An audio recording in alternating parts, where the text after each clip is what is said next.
Hi guys, welcome to my channel. Today we are going to talk about breastfeeding 101, and then I'm also going to give you guys a room tour of my daughter's room. So let's get started. To talk about breastfeeding, first off, everybody's struggle or journey rather is not pleasant. It does take commitment. It's something that mentally and emotionally you know that you want to do, so you're going to try hard, even if it is not successful. I have an infant crawling. I'm trying to see what she's going to do. Okay, so even if it's not successful, you still keep trying, and it doesn't work for everybody. So I did not have a pleasant journey to start off with. It was very hard. I had to keep going because I knew that that's what I wanted to do, and I was very proud of my journey. So I made sure that, you know, I expressed my feelings. I didn't hide anything. My fiance knew what I was going through, and he was very supportive in regards to... Okay, we're back. I had to take a little break. My little infant, my daughter was doing her own little thing, messing with the camera and so forth. So this may take several tries for me to get my point across. Alrighty, so in regards to expressing your feelings on your journey, a breastfeeding journey, you want to make sure that you don't hide anything, because if you do, you can get overwhelmed and depressed, which can also weigh on you. And then you're not doing good for yourself, you're not doing good for your baby, and you're not doing good for your family. So always just make sure you express everything. She lost my cards. Okay. Alrighty, so make sure that you're talking to your significant other, your support team. It's very important to make sure that you have someone that you're able to just say, hey, I just need to vent, I need you to listen, and you can tell me your take on it, but most importantly, I just need to vent and I need you to listen. That's very important in your struggle, or your journey rather. Okay, so I'm going to start with her being a newborn. So let me just say, when babies are born and you're breastfeeding, if that's something you want to do, make sure that the nurse that's helping you after your delivery, however you may have a midwife, a different support team, a doula, whoever that individual is that you're leaning on, make sure that they know your wishes and how you want to proceed with this. The only reason I say that is because I was very blessed to have a nurse that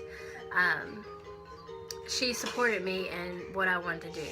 She made sure that as soon as Aria was able to latch, she was born by cesarean section, so as soon as she was able to latch after her birth, she was on me. And let me tell you, this baby clicked just like that, and I didn't have to do anything. She nursed and nursed, and she didn't have any problem. I was very blessed in that, because I know that a lot of babies don't do that.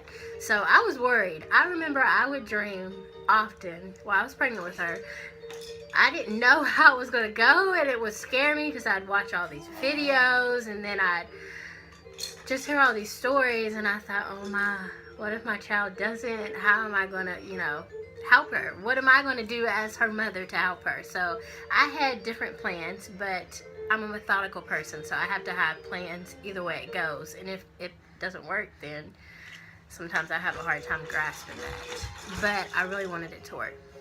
So I kept trying to release those dreams and fears. I would always talk to my OB. I, do a lot of research, talk to my family, but nobody in my family, my immediate family, breastfeeds or did breastfeed their child continuously. So my goals and my aspirations were different. So when she was a newborn, she came out, she latched right away. She nursed for a while. She didn't have any problems until we got to the cluster feeding, the first night of cluster feeding. And when I tell you guys, that was probably the hardest thing that I had to do in breastfeeding her, is the cluster feedings. You have no idea unless you have been in that situation, I guess I should say. That was so rough to me because I didn't sleep at all from the the time that I delivered her at 9:41 p.m. December 8th, it was over 48 hours. I didn't sleep at all. I hadn't slept a minute. I tried, but I wasn't able to relax and get comfortable and fall asleep. So, with her cluster feed and such, and my determination on wanting to make sure that she was a breastfed baby, I didn't sleep, and it was hard. It was really, really hard. But like I said, I had a great support system. I did have some meltdowns. I was, some tears came down, but that's just me expressing myself. I couldn't hold it all in, and I didn't want it to continue to weigh me down. I wanted people to know, listen, help me. I need it. And if I come to you and tell you, listen, this is what I want, please just help me. If I need the help, I'm going to go to somebody that can help me, because I know that I can't do it all by myself. I have to be, a mother that knows, you don't always stand tall. You may fall, and that's okay, because being a mother is rough. Alrighty, so she cluster fed, and I had my friends there. They were awesome supports as well. And then the next day, she dropped weight, and that's something that, they'll drop a couple of ounces. Some may even drop pounds. It just depends. It is normal. It's to be expected. So when she dropped weight, I remember the second nurse I had now, she was a character. I had to get used to her, because her approach wasn't as caring and loving as the nurse before her. So when she came to me and told me that I needed to supplement my child, I had to fight back, because she was pushing formula, and that was not something I was going to do. So that's what I mean when I say make sure that you have a support system that respects your wishes. If they don't respect your wishes, you make sure that you fight for what you want, because if you don't, they don't understand where you're coming from, and that can easily be shut down. And then you may be left in a corner crying and sobbing and disappointed and heartbroken that what you wanted didn't work. So definitely make sure that you also have a great support system. So she was pushing the fact that she wanted me to supplement with formula. I broke down. I cried, because I said, what do you mean she's lost too much weight? I had cluster fed her all night. I didn't sleep at all, and cluster fed her until the morning. Why is she dropping weight? So she couldn't, there was nothing that she could pinpoint as to why, and maybe she just couldn't. I didn't expect her to move mountains. I just wanted her to understand that don't push the formula on me. I don't want it. So I stood my ground after that. That was the first time I actually used a breast pump, so that was exciting. And we supplemented with after she nursed on me, she would either have to do 5 and 10, or 10 and 10, or 5 and 5. It just depended on what Aria wanted at that time. So after I had nursed her, then I would pump, and I would take a syringe, and I would fill it up with the breast milk, and however much I got out. I could get 2 ounces, 3 ounces, however much I got out, went to a syringe and into Aria's mouth. And that's how we supplemented. We did not do the formula. That was not something that I was going to allow, and they probably didn't like me, but I wasn't having it. So that's how we did the supplementing. And we supplemented for the first several days after she was born. We supplemented with just doing that. We didn't have any other problem with doing anything else. And that was fine. She gained her weight up during her lactation appointment. We didn't have any problem. She had been gaining her weight, and we were happy. So we went on to our regular breastfeeding schedule. I'm having to think back, guys, to all of this, because she's 8 months, and it seems like it wasn't that long ago, but then me trying to think back to it, technically it was a long time ago. Alright, so the newborn years, and then we're going to go to 2 or 3 months old. I continuously pumped. By this time, I went back to work. I went back to work when she was 3 months old. 3, almost 4 months. I continued to pump, and sometimes I would have to go and nurse her at the daycare, which at that point it was okay to do, but I didn't want my body to get used to the fact that I had to nurse her. So I continuously pumped during my job. I would pump. I'm a RN, so my 12-hour shifts, I would pump 2 times. I aimed for 3, but I didn't quite get that. It was very hard to get away to pump, but I was still determined, even though I would walk down the hall sometimes and I would have weak spots on my shirt. It's not pleasant. It's not pleasant. Breastfeeding can be dirty too. Yeah. I would have spots on my shirt. I just, you can tell I was a breastfeeding mother at that time. And sometimes I would get really frustrated because I'm like, I gotta go pump. Somebody has to help me here. I got to go. And it didn't always happen. I just had to deal with it and work my way around it. But sometimes I would drop everything and go. And I would be back in 5 or 10 minutes. I just had to release something. It can't all just stay in there. So anyways, I would pump as often as I could, come home and nurse, and then she would nurse in the morning, and we continue that way. Now, when I went back to work, my supplies started to decrease. Before I went to work, they would call me an oversupplier. I didn't think I was an oversupplier because I felt like, she still was hungry. To me, I felt like she wanted more, but they would always tell me, no, she's fine. It's just a mother's connection to the baby, I guess. You don't want your baby to go hungry. When you're breastfeeding, you know that your baby is dependent on you to feed. So you're always on it. So you're constantly thinking, oh, she's still hungry. No, she just wanted to cuddle. She was fine, but I couldn't understand that at the time. I just wanted to feed her. So when my supply decreased, I would call my lactation consultant and we talk about different things to increase the supply. And now that she's 8 months old, my supply continues to decrease because she eats solids now. So there are different things that I tried. And after I get to the 8-month-old now, then we'll talk about what to do to help your body. So 2 to 3 months old, she had her schedule at home. We transitioned to daycare, and sometimes I'd have to go down there and feed her initially. And then after that, it became okay. I'd pump 2 to 3 times a day. Like I said, it wasn't always something that I could do. Transitioning still to her eating solids at 4 months old. Now, I would give her solids once a day, and then we advanced to 2 times a day. I'm going to have to get her just a second. Okay, I think she wants to sit here and film with Mommy. Are you going to sit here, Aria? Maybe? Maybe. Okay, so the routine, this is how we do it right now. This is current routine at 8 months old. Say hi. Yeah, hi. Say hello. She's fascinated that she can see herself. Alrighty, so I'm going to start with the morning and go all the way to the night. So between 2 and 3, Aria wakes up to nurse. Now, breast milk is very thin. It's not as thick as formula, so they digest it really quick, and they're ready to eat soon. So 2 to 3 hours after, sometimes 4 hours after.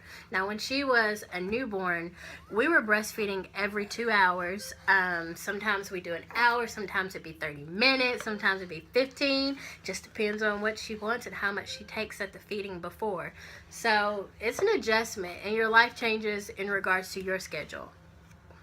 That's with any baby, but with a breastfed baby, that schedule is hard to adjust to. So right now, it just depends on how much she takes. But she's pretty solid in how she does it. So 3 a.m. we wake up for feeding. And she just nurses. And then she'll go to sleep. And then she'll come back to the breast. And then she'll go to sleep. So I just keep her tucked into me. And then once I notice that she's asleep pretty well, I'll put her in her pack and play beside our bed. And then at 6, she wakes up again to eat, and we do the same routine. And then we wake up to get ready for the day around 6:30 or 6:40. And then she goes to daycare, and she'll have solids at 8 a.m. And then after her solids, she'll have a 3-ounce breast milk bottle at 10:30. And she will drink anywhere from 1 ounce to 2 ounces or 3 ounces. It just depends on what she wants that day and how much solids she eats prior to. And then, let's see, 10:30. At noon, they give her solids there, so that would be her lunchtime. And she does fine with that. Mostly she doesn't have any problems with eating her solids. A lot of times the report is that she eats all of it, so that's good. It makes me happy. And then they will give her another bottle between 3:30 and 4. She's stuck. Oh, there you go. 3:30 and 4, she'll have another bottle, and this will be a 5-ounce breast milk bottle. And then when I pick her up, she will nurse at 6 p.m. and she will nurse anywhere from 15 to 20 minutes. She'll take a small nap, and then she'll wake up 30 to 40 minutes. It just depends, because sometimes she'll do less than 30 on however she wants to sleep at that time. I don't care if she takes 15 or 10. At least I can do something. That gives me enough time to run around and do something real quick. I can take a quick shower. Whatever I need to do, I can get done, in that time frame. And as a mother, you can have the smallest 10 minutes, and you could turn it into, I don't know how much time and allows for you to get something done. It amazes me, because before I had a child, it seemed like I got nothing done. But now I can get a lot done in 30 minutes, so I'll take the 10 minutes if she takes that. So she'll take a small nap, she'll wake up and eat. We'll do solids, 7:30. I try to feed her later, closer to her bedtime, so she'll sleep a little bit longer. But sometimes I can feed her solids between 6:30 and 7, and then we'll have to do an earlier feeding. Instead of 2 or 3, she may wake up at midnight or 1 a.m. for a feeding. So she'll do her solids, and then we'll go to bed at 8:30. Like I said, it depends. She may do midnight at 1 or 2 or 3 for the next feeding. And then that's our day. We start back over. So she's pretty routine set in her solids and her breastfeeding. But keep in mind, this was something that I had to work towards. It wasn't something that came natural in regards to the scheduling and the daycare and staying home as a newborn. It just depends. You just have to develop and do it. You set your mind to it and you do it. There's no ifs, ands, or buts. If it's something you want, you're going to do it if you're able to. So let's go on to mom needs. So things that can help you produce. Number 1, hydrate.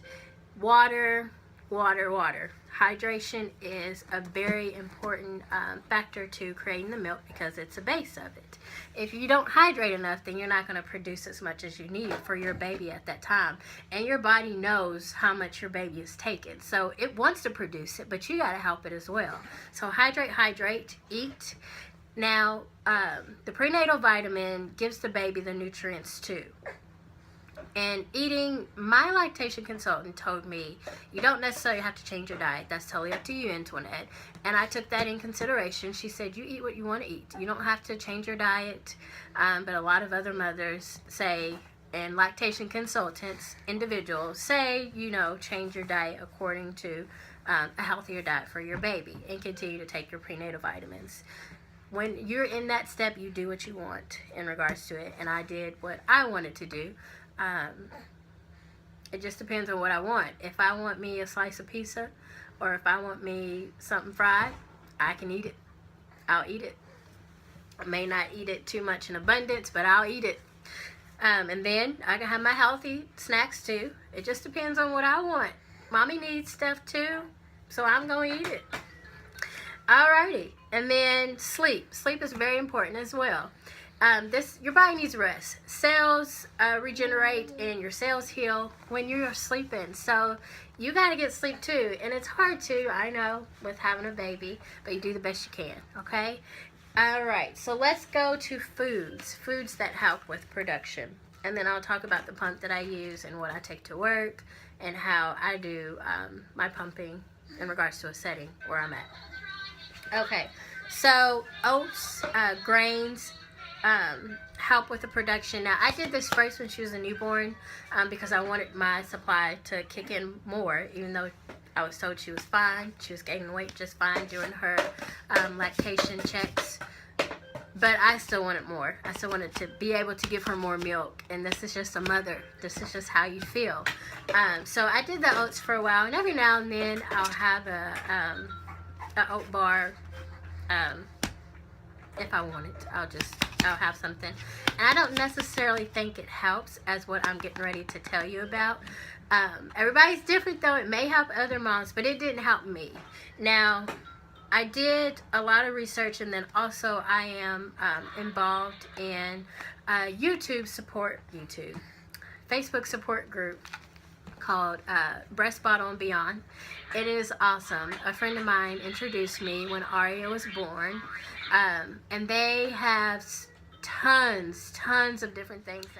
Breastfeeding and Beyond has tons of other things that mothers have tried to help produce with the milk supply. There's different facts on there.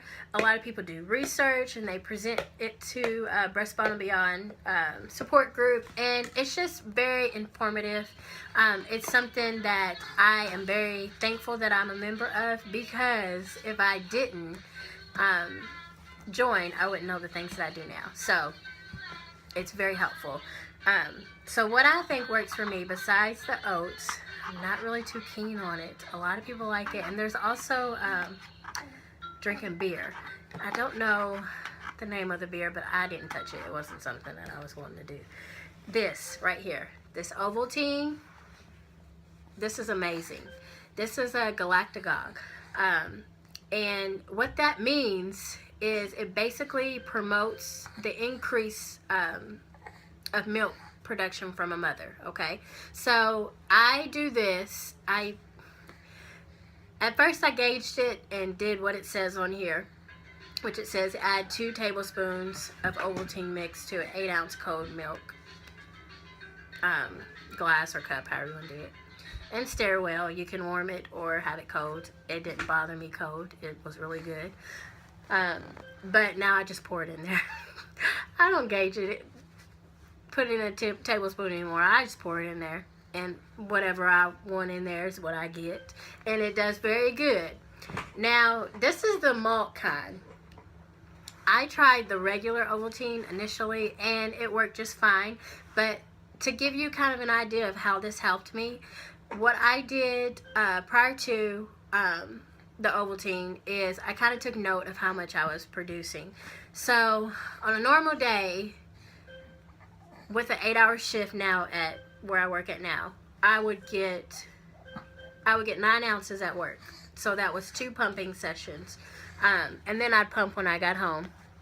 I forgot to tell you that in the schedule. I pump at home between 11 and 12. I don't continuously pump in the mornings anymore like I used to. But I'm starting to pick up on pumping in the mornings. But right now, I always pump at night. She's going to hit this camera. Between 10 and 11. And this Ovaltine, I'll drink it before I pump or after I pump. And it doesn't kick in right away. You have to drink it for about 1 to 2 weeks to see a change. Or 1 to 2 days. It just depends. Everybody's different how their body does it. But they say 1 to 2 weeks for it to really show you something. But it showed me something before. So I would have 8 ounces before the Ovaltine. After I did the Ovaltine, whenever I pump at work, I can bring home 10. So it brought me up 2 ounces, and that's a lot. To me, I feel like that's a lot. I can do something with those 2 ounces. I can add to a next bottle for the day. 2 ounces is a big change. And then at home, I'd get 2 to 3 ounces at night because she would nurse, and then I would pump before bedtime. So now I'm doubling that. So it doubled my supply of what I was getting out. So I really like the Ovaltine, and I always make sure I have it. So try this. It can help you. So that's the only thing that I say that I do right now.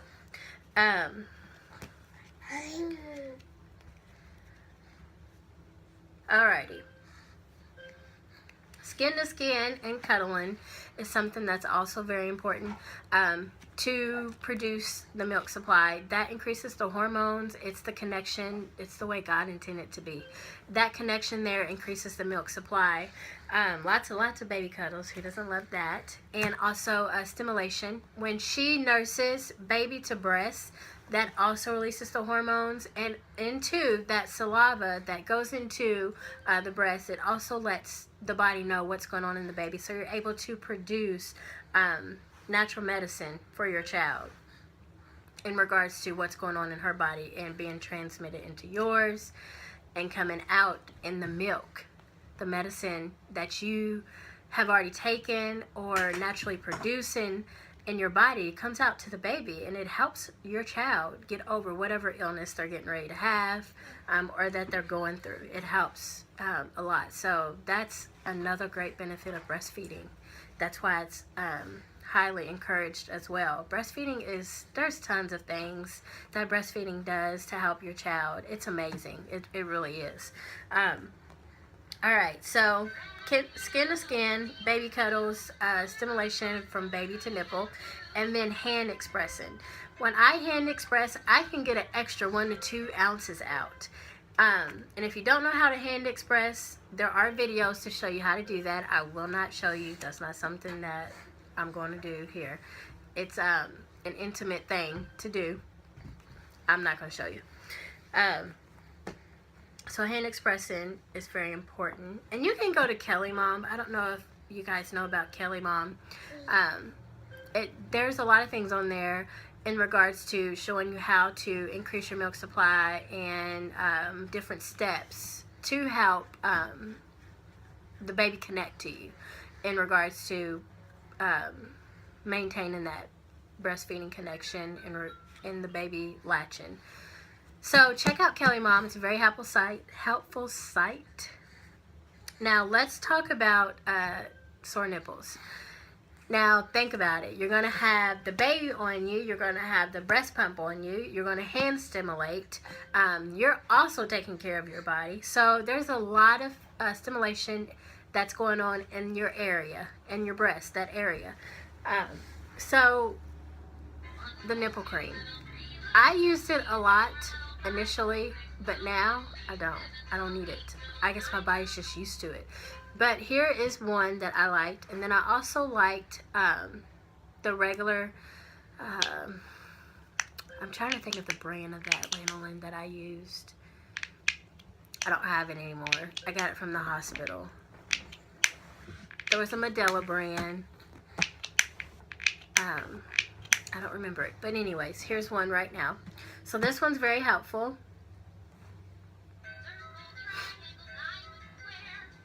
It helped with the soreness, the rawness. It's not harmful to the baby. A lot of people are worried about it in regards to its ingredients, but it's not harmful.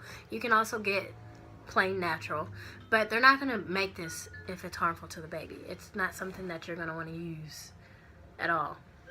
You can also just use the breast milk. Before you breastfeed, squeeze the breast, get that milk out and put it around your nipple, and that works as well. That was something that we did a lot in regards to using this or, the breast milk. If I didn't have this, I was using my breast milk. Okay, so my pump. I use the regular Medela, and I have all the supplies, and I'm still using the 5-ounce bottles. I don't have the 8-ounce bottles, and my bottles, the event bottles, do not connect to this. So this is just what I use here.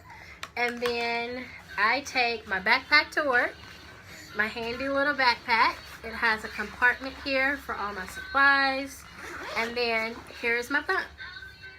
I got my cord and my, what are you doing, baby?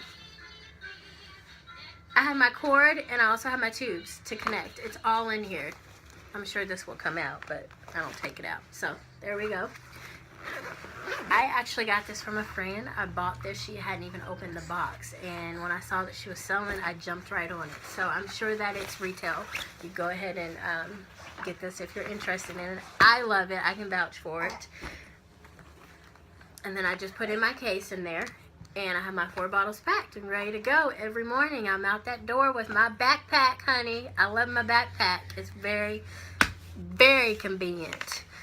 Alright, baby. Is there anything else I can add? If you guys have any questions, feel free to ask. I hope that I helped some. It might be a little choppy, but that's my journey, and that's what I can tell you works for me. I'm going to continue to breastfeed her until she's a year old. So we're halfway to that goal. We are going to continue to do on-demand breastfeeding. I'm not going to restrict her. If she wants it, I'm giving it to her. She is the boss, and she knows that. But she's the boss, and she's the joy of our life. So if you guys have any questions, please contact me. I hope this video was helpful once again. Bye.